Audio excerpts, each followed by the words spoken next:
ಪ್ರಿಯ ಸಹೋದರನೇ ಸಹೋದರಿಯೇ, ಕರ್ತನಾದ ಯೇಸು ಕ್ರಿಸ್ತನ ಹೆಸರಿನಲ್ಲಿ ತಮ್ಮೆಲ್ಲರಿಗೂ ವಂದನೆಗಳು. ಈ ದಿನದ ದೇವರ ವಾಕ್ಯ ಯೆಶಾಯನ ಪ್ರವಾದನೆ 45ನೇ ಅಧ್ಯಾಯದ 2ನೇ ವಚನ.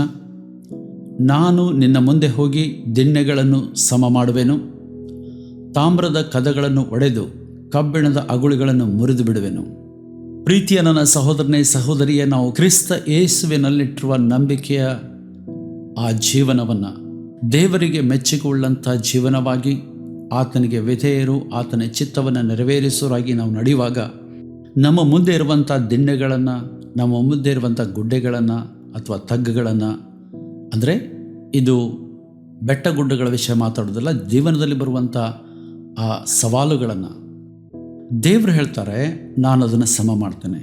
ಅಷ್ಟು ಮಾತ್ರ ಅಲ್ಲ, ನಮ್ಮ ಕೈಗಳಿಂದ ಮುರಿಯಲಿಕ್ಕಾಗದಂಥ ಅಡ್ಡಗೋಡೆಗಳನ್ನು ಅಥವಾ ಅಗುಳಿಗಳನ್ನು ಇದನ್ನು ಆತನೇ ಮುರಿದು ಬಿಟ್ಟು ನಮ್ಮ ಮಾರ್ಗವನ್ನು ಸರಾಗ ಮಾಡ್ತೇನೆ ಎಂಬುದಾಗಿ ಕರ್ತನು ಹೇಳುವ ಆತನಾಗಿದ್ದಾನೆ.